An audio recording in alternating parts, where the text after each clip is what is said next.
Imagine que tu es sur ton lit de mort, que debout, tout autour de ton lit, se tiennent les rêves que la vie t'a donnés. Les idées sur lesquelles tu n'as jamais avancé. Les talents, les cadeaux, les capacités que tu n'as jamais utilisées. Elles sont là, debout, tout autour de ton lit, en te regardant avec des grands yeux de colère et disant « Nous sommes venus à toi, et toi seul aurais pu nous donner la vie. Et maintenant, nous devons mourir avec toi pour toujours. » Alors la question est, si tu meurs à ce moment précis, qu'est-ce qui va mourir avec toi? Quels rêves, quelles idées, quel talent, quelle grandeur étais-tu venu apporter dans ce monde? Pourquoi as-tu permis à tes doutes et tes peurs de t'attirer du côté obscur sans jamais oser accomplir tes rêves?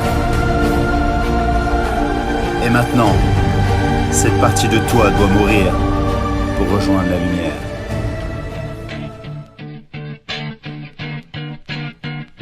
Tu as quelque chose de spécial, tu as de la grandeur en toi, tu es né exceptionnel. Écoute ça, ta naissance était déjà un miracle dans le processus de la vie. Sais-tu qu'il y avait 5 millions d'options? Mais nous ne parlons pas là d'un seul spermatozoïde et d'un seul ovule. Il y avait un seul élu possible. Et tu as été choisi parmi ces 5 millions d'options. Pour cela, tu devais te frayer un chemin à travers un environnement complexe. Dans une sorte de guerre, c'était la guerre. De façon innée, tout ce qui te concerne est génial. Tout ce qui te concerne est phénoménal. Mais le problème, c'est que tu as choisi d'être moyen. Tu es moyen à l'école, tu es moyen au travail. Tout ce que tu fais est moyen. Non pas parce que tu es moyen, mais parce que tu as fait le choix de te contenter de la moyenne. Pourquoi? Parce que les gens autour de toi sont moyens. Peut-être que tu as grandi dans un environnement moyen ou que tu es allé dans une école moyenne. Tu as travaillé pour une entreprise moyenne. Tu as décidé d'aller contre toi-même. Tu as décidé d'aller contre qui tu es.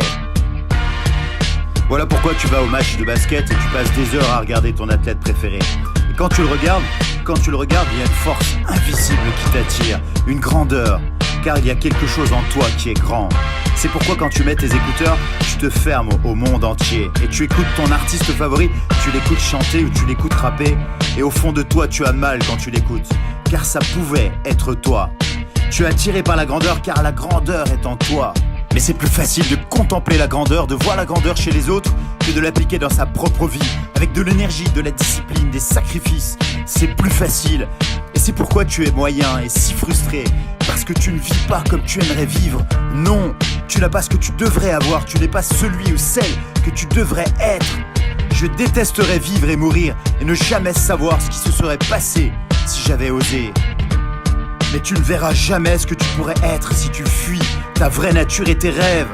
Alors il est temps pour toi de regarder à l'intérieur de toi et de décider. Je suis responsable de mon destin, je suis responsable de ma vie. Et quand tu décides et tu te dis je vais le faire, l'univers t'ouvre la voie et ta vie ne sera plus jamais la même. L'univers est en toi, pas dans un seul homme ni même dans plusieurs. L'univers est dans chacun de nous. Donc tu as le pouvoir de créer les machines, le pouvoir de créer le bonheur, le pouvoir de changer le monde, le pouvoir de te créer une vie libre et d'en faire une merveilleuse aventure.